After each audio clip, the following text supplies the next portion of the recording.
Biodiversity বা জীব বৈচিত্র্য পৃথিবীর ওপরে উপস্থিত প্রত্যেকটি জীব, ক্ষুদ্রাতি ক্ষুদ্র অণুবীক্ষণিক জীব সব একত্রে কিন্তু বায়োডাইভার্সিটির অন্তর্গত। প্রত্যেকটি জীবকে নিয়ে বায়োডাইভার্সিটি গঠিত হয় এবং এই বায়োডাইভার্সিটি বা জীব বৈচিত্র্যতা কিন্তু প্রকৃতির জন্য খুবই গুরুত্বপূর্ণ একটি জিনিস, যা কিন্তু প্রকৃতির ভারসাম্যকে বজায় রাখে। আর এই বায়োডাইভার্সিটির ওপর ভিত্তি করে প্রতি বছর ভারতে অ্যাওয়ার্ড দেওয়া হয়, যেটা হচ্ছে বায়োডাইভার্সিটি অ্যাওয়ার্ড 2021-এও এটা দেওয়া হয়েছে, অর্থাৎ এবছরও দেওয়া হয়েছে। তোমার এক্সাম পয়েন্ট অফ ভিউ থেকে এটা খুব গুরুত্বপূর্ণ হতে চলেছে। তো তার জন্য আমি এই বিষয়ে প্রত্যেকটি খুঁটিনাটি বিষয়গুলো আলোচনা করব। তো আমি তোমাদের সঙ্গে Sourav, welcome to our study channel wisdom preparation. চলো শুরু করা যাক। দেখো, বায়োডাইভার্সিটি অ্যাওয়ার্ডটা কী আগে জেনে নেওয়া যাক। বায়োডাইভার্সিটি অ্যাওয়ার্ড যে প্রতি বছর দেওয়া হয়, এই অ্যাওয়ার্ডটা কোথা থেকে এলো বা কী জিনিসটা? বায়োডাইভার্সিটি অ্যাওয়ার্ড কিন্তু প্রতি বছর দেওয়া হচ্ছে। এটা একটা joint initiative was started jointly. এটা খুব ইম্পর্টেন্ট। এই ইনিশিয়েটিভটা জয়েন্টলি কার কার জয়েন্টে গঠিত হচ্ছে? দেখো, ministry of environment, forest, climate change. Environment, forest আর ক্লাইমেট চেঞ্জের মিনিস্ট্রির সঙ্গে কে আছে? National biodiversity authority, NBA. আর কে আছে? United Nation Development Programme. তাহলে দুটো অর্গানাইজেশন বললাম, একটা এনবিএ আর একটা ইউএনডিপি। আর তার সঙ্গে কোন মিনিস্ট্রি জয়েন্ট রয়েছে? এনভায়রনমেন্ট, ফরেস্ট আর ক্লাইমেট। এই তিনজনের জয়েন্ট ইনিশিয়েটিভ হচ্ছে এই বায়োডাইভার্সিটি অ্যাওয়ার্ড, যেটা শুরু হয় 2012 সাল থেকে। তাহলে মনে রাখতে হবে 2012 সাল থেকে জয়েন্ট ইনিশিয়েটিভ হচ্ছে এই বায়োডাইভার্সিটি অ্যাওয়ার্ড, যেটা 2012 সালে শুরু হয়েছিল। এর কাজ কী? দেখো, এর কাজ হচ্ছে অ্যাওয়ার্ড সেই সব মানুষদেরকে দেওয়া বা সেই সব অর্গানাইজেশনকে দেওয়া, সেই সব সংস্থাকে দেওয়া, যেসব সংস্থা বা সেই যেসব মানুষ একটু হাটকে কাজ করবে, একটু অন্যরকম কাজ করবে, এবং সেটা কিন্তু বায়োডাইভার্সিটির জন্য খুব গুরুত্বপূর্ণ হবে। Recognise and honour outstanding model from grassroot level for biodiversity conservation. তো দেখা যাচ্ছে কি বলতে চাইছে? গ্রাসরুট লেভেল থেকে, একদম গ্রাউন্ড লেভেল থেকে বায়োডাইভার্সিটি কনজারভেশন রয়েছে যারা করছে, বা সাস্টেনেবল ইউজ করছে এই বায়োলজিক্যাল রিসোর্সের, যে সমস্ত আমাদের বায়োলজিক্যাল রিসোর্স আছে প্রকৃতির মধ্যে, সেগুলো সাস্টেনেবল ইউজ বা বায়োডাইভার্সিটি অর্থাৎ জীব বৈচিত্র্যকে সংরক্ষণ করা, বায়োডাইভার্সিটি কনজারভেশন। আর কি রয়েছে? And governance. তো সেটাকে সঠিকভাবে লালন পালন, এই বিষয়গুলো যারা রক্ষণাবেক্ষণ করছে, যারা দেখাশোনা করছে, যারা পালন করছে এবং একটু অন্যরকমই কাজ করছে যা প্রকৃতির জন্য খুব ভালো, তো সেই সব ব্যক্তি বা সেই সব সংস্থাকে অ্যাওয়ার্ড দেওয়ার কাজ হচ্ছে এই অ্যাওয়ার্ডটার মধ্যে দিয়ে হয়ে থাকে, অর্থাৎ বায়োডাইভার্সিটি অ্যাওয়ার্ডের মধ্যে থেকে হয়ে থাকে। এই অ্যাওয়ার্ডটা কবে দেওয়া হয়? শুরু হয়েছে 2012 সাল থেকে। কোন দিন দেওয়া হয়? 22শে মে। 22শে মে কেন দেওয়া হচ্ছে? কারণ এই দিনটাকে বলা হয় international day for biological diversity. এটা প্রতি বছর 22শে মে পালন করা হয়, আর এই 22শে মের দিনে বায়োডাইভার্সিটি অ্যাওয়ার্ড দেওয়া হয়। তাহলে এখান থেকে আরেকটা কোশ্চেন পেয়ে গেলাম যে international day for biological diversity কবে পালন করা হয়? সেটা হচ্ছে 22শে মে, ইন্টারন্যাশনাল ডে এটা বায়োলজিক্যাল ডাইভার্সিটির। ওকে, 22শে মে। এর কাজ কী? অ্যাওয়ার্ডটা দেওয়ার কাজ কী? কিছুই না, কাজটা হচ্ছে রেইজেস অ্যাওয়ারনেস, সচেতনতাকে বৃদ্ধি। কিসে সচেতনতাকে বৃদ্ধি? বায়োলজিক্যাল ডাইভার্সিটি যাতে রিডাকশন হচ্ছে, সেই রিডাকশন যাতে না হয়, অর্থাৎ বায়োলজিক্যাল ডাইভার্সিটিকে বজায় রাখা, প্রকৃতির মধ্যে এই যে জীব বৈচিত্র্যতাটা আছে, সেই বৈচিত্র্যতাকে যেন বজায় রাখতে পারে। তো সেই জন্য কিন্তু একটা অ্যাওয়ারনেস তৈরি করা, যাতে হিউম্যান অ্যাক্টিভিটির দ্বারা কোনোভাবে বায়োলজিক্যাল ডাইভার্সিটি ধ্বংস না হয়। তো সেই বিষয়টার জন্য এই অ্যাওয়ার্ডটা দেওয়া হয়, যাতে মানুষ খুব উদ্ভূত হয়, অনুপ্রাণিত হয়। ওকে দেখে আমি শিখলাম যে ও অ্যাওয়ার্ড পেলো, আমিও এরকম কিছু কাজ করি পরিবেশের জন্য, প্রকৃতির জন্য, যেটা প্রকৃতির জন্য ভালো, আমিও অ্যাওয়ার্ড পাবো, এই রকম একটা বিষয়। এবং অ্যাওয়ারনেসও ছড়ানো যাবে, দেখো এই রকম কাজ করতে হয়, এরকম প্রকৃতির সঙ্গে এরকম বিহেভিয়ার করতে হয়। তো সেটা কিন্তু প্রকৃতির জন্য ভালো, এবং প্রকৃতির সঙ্গে হিউম্যান জড়িত আছে, মানব জাতি জড়িত আছে, মানব জাতির জন্য ভালো। তো সেই জন্য এই অ্যাওয়ারনেস ছড়ানোর জন্য তো এইটা কিন্তু বলা যেতে পারে আমাদের এই অ্যাওয়ার্ড দেওয়া হচ্ছে বা দেওয়া হয়। তো এখানে বলেছে biological diversity comprises wide variety of plant. এই বায়োলজিক্যাল ডাইভার্সিটিটা কী বলছে? ওয়াইড ভ্যারাইটি অফ প্ল্যান্ট, শুধু কোনো এক প্রকার, দু প্রকার, তিন প্রকার, চার প্রকার প্ল্যান্ট নয়। আমি তো প্রথমেই বললাম বায়োলজিক্যাল ডাইভার্সিটি হচ্ছে জগতে এই পৃথিবীর ওপর যতগুলো জীব আছে, তো সেগুলো সব কি বায়োডাইভার্সিটির আন্ডারে পড়ছে। তাহলে ওয়াইড ভ্যারাইটি অফ প্ল্যান্ট, উদ্ভিদের যতগুলো ভ্যারাইটি আছে সব কিছু, এনিম্যালের যত ভ্যারাইটি আছে সব কিছু, মাইক্রো অর্গানিজম, অণুবীক্ষণিক যে জীবগুলো আছে, ভাইরাস, ব্যাকটেরিয়া, সেগুলোকে ইনক্লুডেড করা হচ্ছে এই বায়োডাইভার্সিটির মধ্যে। ইনক্লুডিং কি আছে? Genetic differences. এই সব প্রত্যেকটা জীবের মধ্যে কিন্তু একটা জেনেটিক ডিফারেন্স থাকে।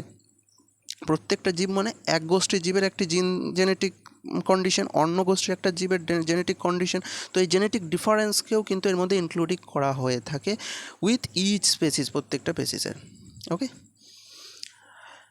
আর 2021-এর যে অ্যাওয়ার্ডটা দেওয়া হচ্ছে এর থিম কি? এটা হচ্ছে 2021-এর যে অ্যাওয়ার্ড দেওয়া হচ্ছে এর থিম হচ্ছে we are part of the solution. দেখো ভাই, এই থিমটা দেওয়ার একটা কিন্তু মানে আছে।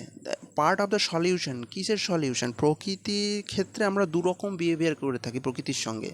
একটা প্রকৃতির ওপর আমরা প্রবলেম ক্রিয়েট করে থাকি, আর একটা আমরা প্রকৃতির প্রবলেমের সলিউশন বার করে থাকি। ওকে, দেখো প্রবলেম ক্রিয়েট মানে দেখো যে আমরা ভেহিকেল চালাচ্ছি, যে আমরা যানবাহন চালাচ্ছি, ধরো আমি বাইক চালাচ্ছি, আমার গাড়িটা পেট্রোলে চলে, তো সেখান থেকে কার্বন এমিশন হচ্ছে যা আমাদের পরিবেশকে দূষিত করছে। এটা কি হচ্ছে? আমরা প্রকৃতির ওপর প্রবলেম সৃষ্টি করছি। আবার আমি যখন ব্যাটারি দেওয়া গাড়ি চালাবো, যেখানে কার্বন এমিশন হচ্ছে না, কার্বনের দহন হচ্ছে না, অর্থাৎ পরিবেশকে দূষিত করছে না, তখন আমি কি করছি?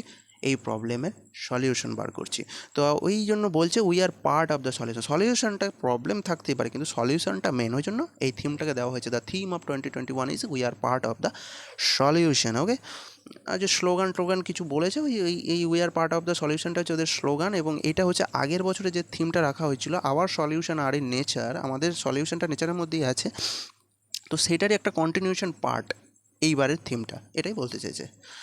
যাওয়া যাক এরপরে এই অ্যাওয়ার্ড কারা পেয়েছে, এই কয়েকটা নাম কিন্তু বিশেষ মনে রাখতে হবে। এই অ্যাওয়ার্ড কিন্তু দেখো আমি প্রথমে বললাম ইন্ডিভিজুয়ালি দেওয়া হয়, বিশেষ কোনো ব্যক্তিকে দেওয়া হয়, বা কোনো ইনস্টিটিউটকে, কোনো এনজিওকে, কোনো অর্গানাইজেশনকেও দেওয়া হয়।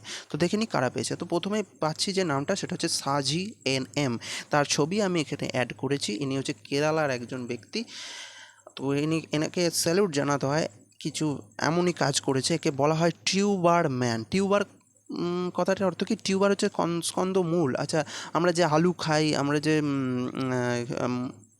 মিষ্টি আলু, বা ধরো আমরা মূলো খাই, গাজর খাই, এগুলো তো স্কন্দমূল। এগুলো কি গাছের মূল, এর মধ্যে গাছ তার খাবার সঞ্চিত করে থাকে, আর এইগুলোই হচ্ছে টিউবার। আর এই সমস্ত সংরক্ষণের কাজ এই মানুষটি করেছে, ওই জন্য একে কেরালার টিউবার ম্যান বলা হচ্ছে। ইনি কেরালার মানুষ, একে টিউবার ম্যান অফ কেরালা বলা হচ্ছে। আর ইনি হচ্ছে ইন্ডিভিজুয়ালি কিন্তু এই বায়োডাইভার্সিটির অ্যাওয়ার্ডটা কিন্তু ওন করেছে, জিতেছে ইন্ডিভিজুয়াল ক্যাটাগরিতে। কী হিসেবে? দেখো ক্যাটাগরি অনেকগুলো আছে। ইনি যে ক্যাটাগরিটা পেয়েছেন সেটা হচ্ছে কনজারভেশন অফ ডোমেস্টিকেটেড স্পেসিস। ইনি যে স্পেসিসগুলো কনজার্ভ করেছে, সংরক্ষণ করেছে, সেগুলো হচ্ছে ডোমেস্টিকেটেড, অর্থাৎ জঙ্গলি কোনো স্পেসিস নয়, এগুলো domestic species. Okay, mister Sahaji has been conferred the award as conserved about 200 tuber crops. 200 প্রকার টিউবার ক্রপস কিন্তু তার ফার্মে সে কিন্তু উগিয়েছে বা চাষ করেছে। এই কিছু কিছু নাম এখানে দিয়েছে। গ্রেটার ইয়াম, জানি না আমি এটা কী। এলিফ্যান্ট ফুট ইয়াম, জানি না আমি কী। লেজার ইয়াম, এটাও জানি না কীরকম হয়। অ্যারো রুট, এগুলো ওই টিউবার স্পেসিস, এক এক ধরনের ডোমেস্টিকেটেড স্পেসিস। যেমন সুইট পটেটো আমি জানি, এগুলো কিন্তু আমাদের এখানেও আমি পাওয়া যায়, আমি দেখেছি। সেটা হচ্ছে মিষ্টি আলু। চাইনিজ পটেটোটাও আমি জানি। চাইনিজ পটেটো এর সাথে একটা আমি দেখেছি, সেটা হচ্ছে ম্যাড্রাসি পটেটো বলে, বা ম্যাড্রাসি আলু বলে, সে একই জিনিস। কোলাকাশিয়া, জানি না জিনিসটা কী। তো যাই হোক, এই ধরনের টিউবার এরা কিন্তু এই ব্যক্তিটি কিন্তু তার ফার্মে প্রায় 200 প্রকার কনজার্ভ করতে পেরেছে, এবং এই হাটকে কাজ বা একটু অন্যরকম কাজ অন্যদের থেকে একে পৃথক করেছে, এবং অ্যাওয়ার্ড তাকে জিতিয়েছে। ওকে, এই যে শুধু এই অ্যাওয়ার্ডটা জিতেছে তা নয়, তার স্টেট থেকে ইনি 7বার কিন্তু state award 7 time for his contribution. তার এই নেচারের ওপর কন্ট্রিবিউশনের জন্য 7বার এর আগে কিন্তু জিতে নিয়েছে অ্যাওয়ার্ড। ওকে, আরে বলে রাখি, এই অ্যাওয়ার্ডটার দরুন কিন্তু একটা সার্টিফিকেট তো থাকেই, সাথে একটা 2 লক্ষ টাকার একটা পুরস্কারও থাকে। ওকে, যাও যাক এরপরে কে জিতেছে দেখি। সাজি এনএমের ব্যাপারটা গেল। সাজি এনএমের পরে একটা আমি অর্গানাইজেশন পেয়েছি, সেটা হচ্ছে KRAPAVIS। এর ফুল ফর্ম হচ্ছে কৃষি আভাম পারিস্থিতিকি বিকাশ সংস্থান। ঠিক আছে, এটাও একটা organisation. Award under the award under category, কোন ক্যাটাগরিতে জিতেছে? আগের যে ক্যাটাগরিটা পেলাম সেটা হচ্ছে কনজারভেশন অফ ডোমেস্টিকেটেড স্পেসিস।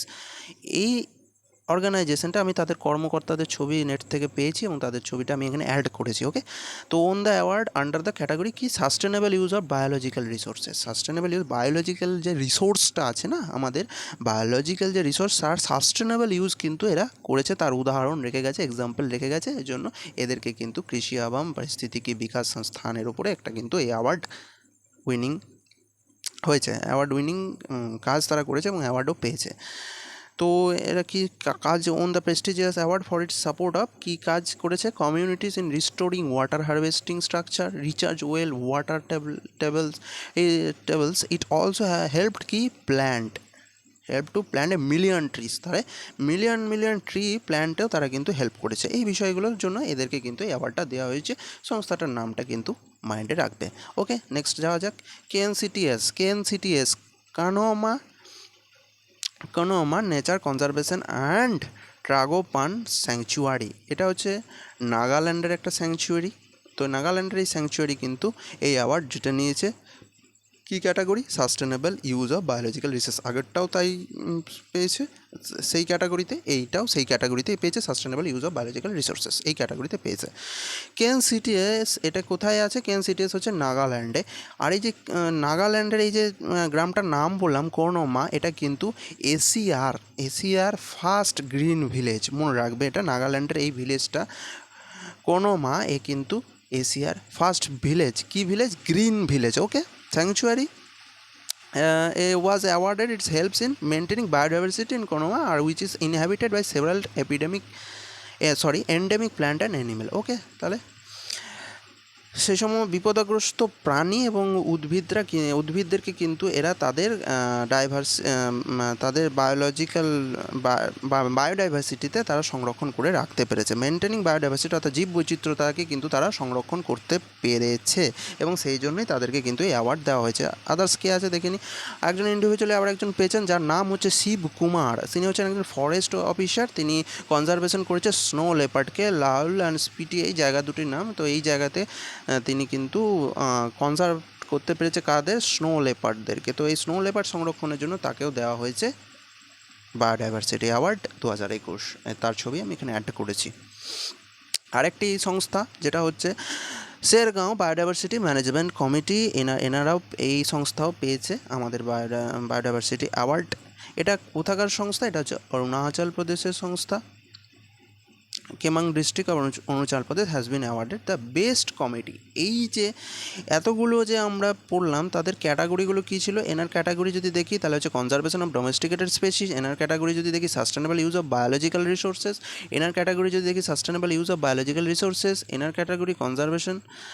এনার ক্যাটাগরি, এই কমিটিটার ক্যাটাগরিটা কি? এটা হচ্ছে বেস্ট কমিটির ক্যাটাগরি, অর্থাৎ এই কমিটিটা বেস্ট কমিটি হিসেবে উঠে এসেছে বায়োডাইভার্সিটি সংরক্ষণের ক্ষেত্রে। এই জন্য কিন্তু তাদেরকে অ্যাওয়ার্ড দেওয়া হয়েছে। ওকে, তো এইটার মধ্যে, এই অ্যাওয়ার্ডের মধ্যে থেকে এই বিষয়গুলি উল্লেখিত আছে যা গত 22 মে দেওয়া হয়েছে। তো সেটা আমি কভার করলাম, আশা করি সবাই বুঝতে পেরেছো। তো আজকের ভিডিওটা এতটাই। ততক্ষণ stay safe, stay motivated. Thank you, দেখা হচ্ছে অন্য কোনো ভিডিওতে।